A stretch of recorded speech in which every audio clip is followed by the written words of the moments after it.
नमस्ते मंत्री जी। Your attention please. Mr. Rajiv Sinha जहाँ कहीं भी हो, इंक्वायरी काउंटर पर तशरीफ लाएं. Thank you. Excuse me. Yes. मेरा नाम राजेश सिन्हा है. आपने कुछ अनाउंसमेंट की थी मेरे बारे में? जी हाँ, ये साहब आपसे मिलना चाहते हैं. आप अपने बेटे रोहित को लेने आए हैं? हाँ. जो लंदन से एयर इंडिया की फ्लाइट से आने वाला था? जी हाँ, क्या बात है? आपका बेटा ड्रग्स लाने के जुर्म में गिरफ्तार कर लिया गया है. It's not possible. ये कैसे हो सकता है? मेरा उसके बैग में हेरोइन मिली है. डैड, यूं समझ लो किस्मत अच्छी थी कि बाल बाल बच गया. एकदम मेरे जैसा बैग था जो कि मैंने एन मौके बता दिया, नहीं तो इस वक्त जेल में चक्की पीस रहा होता. लेकिन रामलाल श्यामलाल का लाखों रुपए का घाटा हो गया ना.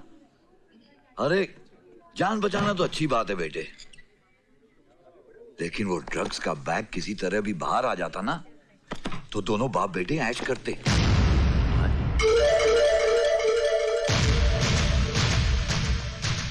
ये मैं क्या देख रहा हूं? सर,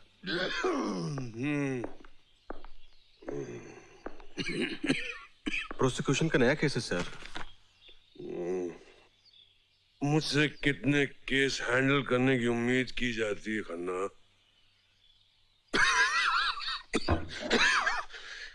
अपना केस तो मुझसे हैंडल नहीं हो रहा. सर, डॉक्टर ने आपको दोनों चीजों से मना किया है, शराब और स्मोकिंग से. बेचारा डॉक्टर और कर भी कह सकता है. खैर, केस के बारे में बताया जाए.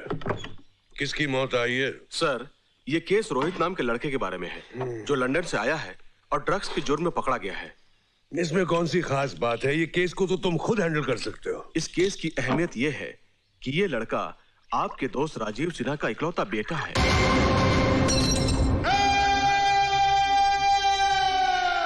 क्या नाम बताया? राजीव सिन्हा. राजीव सिन्हा.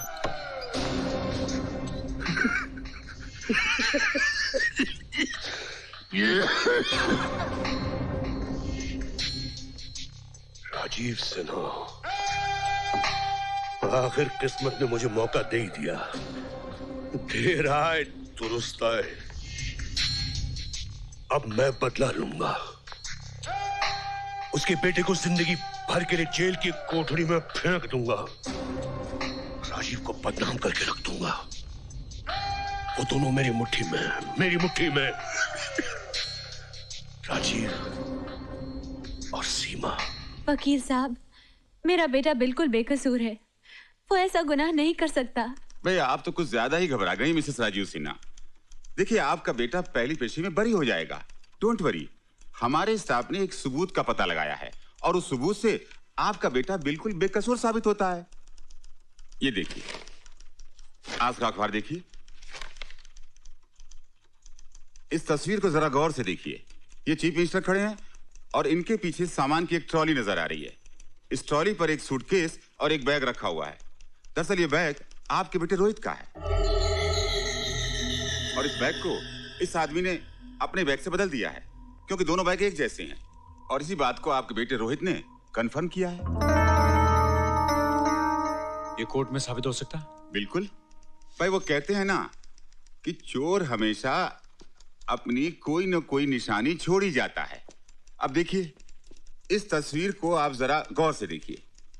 हम इस तस्वीर को ब्लो अप करेंगे और सूटकेस पर लगे टैग पर हमें नाम और पता नजर आ जाएगा, यानी कि उस मुजरिम का नाम और पता. कल तक तो खैर मना रहे थे, आज मातम करो. क्या बात है डैड? अबे ये देख, मिनिस्टर के साथ तेरी तस्वीर भी छपी है.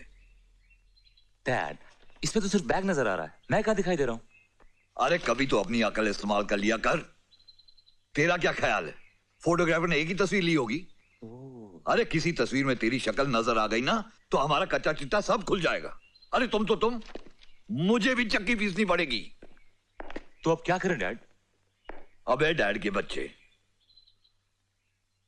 उस फोटोग्राफर का पता लगाकर फोटोज और नेगेटिव्स हासिल करने पड़ेंगे हमें. Very good. बहुत बढ़िया काम किया तुमने. इसके नेगेटिव्स मुझे दो. अभी लाता हूं. बिल्कुल साफ साफ नजर आ रहा है मुझे उनका चेहरा. अरे ये क्या किया आपने? समझदार आदमी वो होता है जो सवाल नहीं करता है और उसके बस इनाम पाता है 20,000 रुपए। अब एक काम करो, अलीगढ़ का बड़ा सा ताला खरीदो, इस दुकान पे लगाओ और यहां से 9-2-11 हो जाओ। तुम्हारे लिए यहां का मौसम खराब हो सकता है।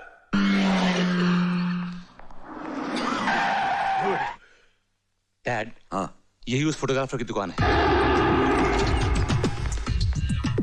एयरपोर्ट पे ये तस्वीर तुमने ली थी? हाँ, मैंने ली है। क्यों? फोटो लेना कोई गुनाह है क्या? मैं जो पूछता हूं उसका जवाब दो, वरना तुम अपने गुनाहों का हिसाब चुकाते रहोगे। तेरे पास कुछ और तस्वीरें? डैड, ये देखो। क्या?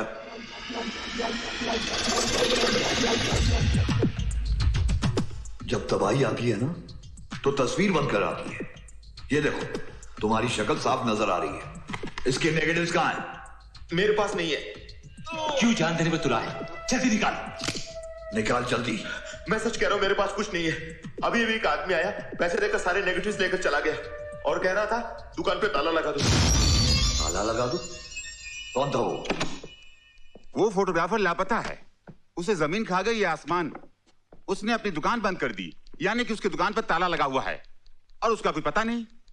जब तक वो सबूत हमारे हाथ नहीं लग जाता तब तक हम कोर्ट को यकीन नहीं दिला सकेंगे। अब क्या होगा?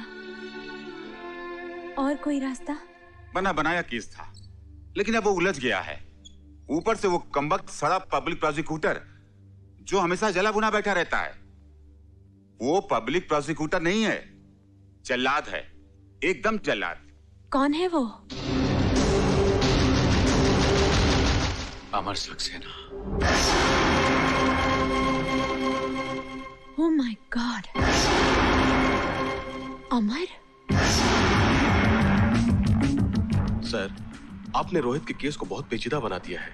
उसे बरसों की सजा हो सकती है। एक बात याद रखो, दोस्ती करो तो जान दे दो, दुश्मनी करो तो जान ले लो। बीच का कोई रास्ता नहीं होता। लगता है राजीव सिन्हा ने आपको बहुत गहरी चोट पहुंचाई है। ऐसी चोट पहुंचाई है जिसे मैं मरते दम तक नहीं भूल सकता।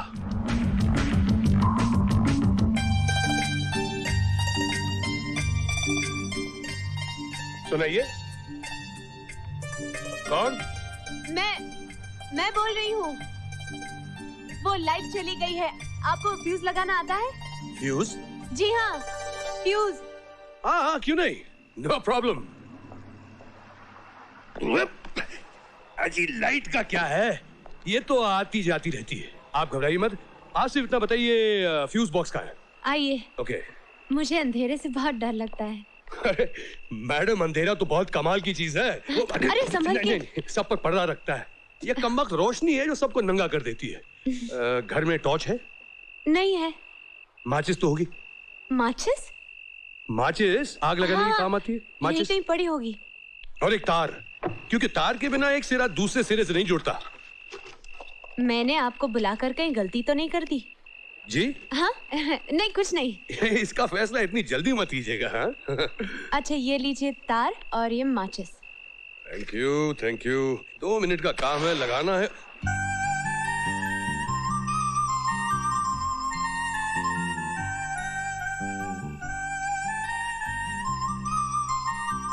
आप ऐसे क्या देख रहे हैं?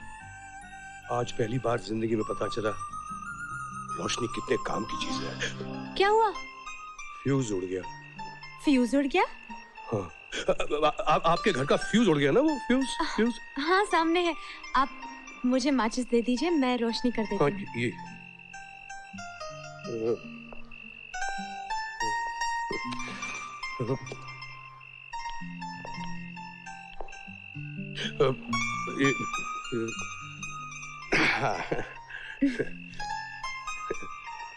देखिए, मेरी बातों का बुरा मत मानिएगा।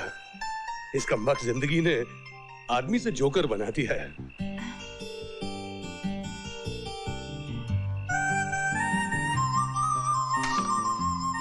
रोशनी आ गई। रोशनी आ गई? हाँ, आ गई। आपकी वजह से। Thank you. नहीं, थैंक यू तो मुझे कहना चाहिए। Thank you. Thank you. Thank you. बिना मांगे मैं आपको अपनी कीमती राय देना चाहता हूँ। फरमाइए अपनी कीमती राय। 3 चीजें याद रखिए। एक, घर में एक टॉर्च रखिए।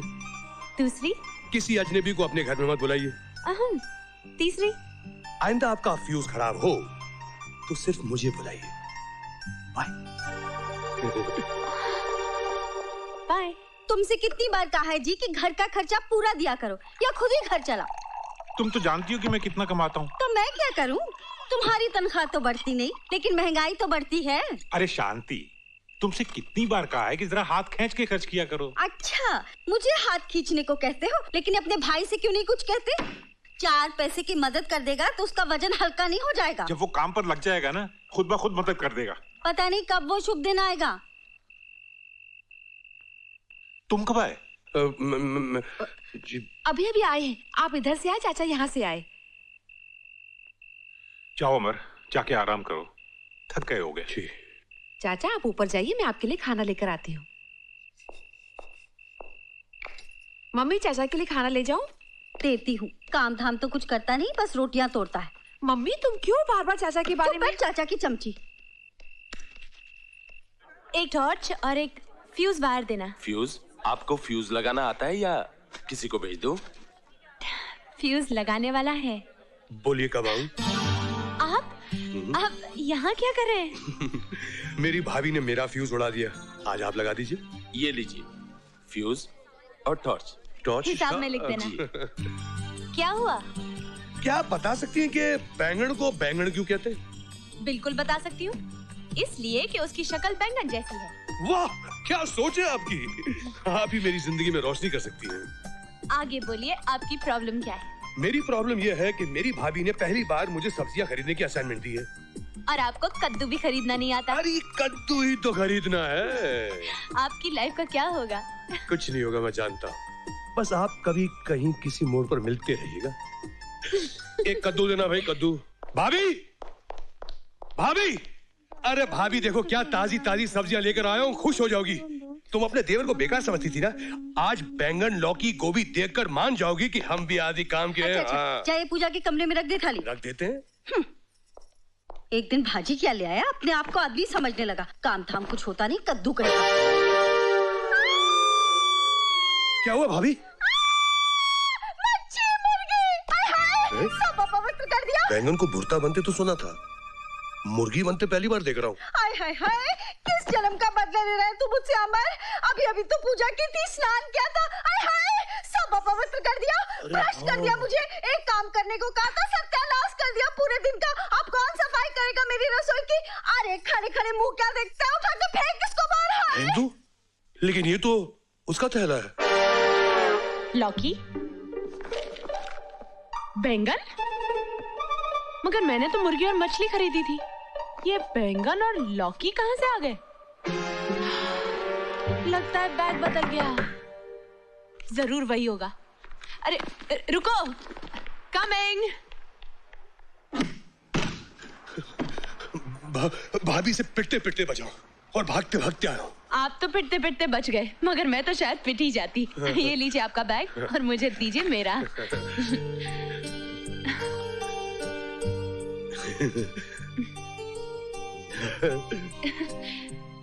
क्या कहा? जी? चाय? इतनी तकलीफ करने की क्या जरूरत है? जी मैंने चाय? अब अगर आप इतना फोर्स कर ही नहीं है तो चलिए, लेकिन एक शर्त पर पीऊंगा, अगर आप मेरा साथ देंगी तो। आपका साथ? चाय पर? चाय, ऑफ कोर्स, चाय पर। जी लीजिए। थैंक यू सीमा। सीमा? आपने मेरा नाम कैसे जान लिया? आपकी इस नोटबुक से। वैसे आपका नाम बहुत खूबसूरत है। जाहिर है अब आप अपना नाम बताने का कष्ट करेंगे। मेरे नाम में कोई खास बात नहीं है, लेकिन आप कहती हैं तो बता देता हूँ, अमर। बुरा नहीं है। नाम तो है अमर, लेकिन रोज कई बार मरना पड़ता है। वैसे आप करते क्या हैं बातें बनाने के अलावा? कुछ करने की कोशिश में हूँ। अभी तो वकालत का इम्तिहान दिया है, कल ही आखिरी पेपर था। आप अच्छे लगेंगे काले कोट में। My lord, your honour. अभी तो सिर्फ इम्तिहान दिया है मेम साहब, नतीजा निकलने तक कई और इम्तिहान देने होंगे, नौकरी ढूंढनी होगी। आपकी किताब से लगता है कि जी हाँ, पढ़ रही हूँ। हाँ। बोर्डिंग में थी, अब केटरिंग का कोर्स कर रही हूँ, पास में ही कॉलेज है। इसलिए वो मुर्गी मछली। जी जी।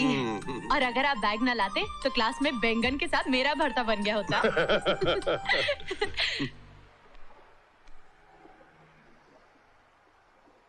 यहाँ से गुजर रही थी, सोचा तुमसे मिलती जाऊं। मेरी मौसी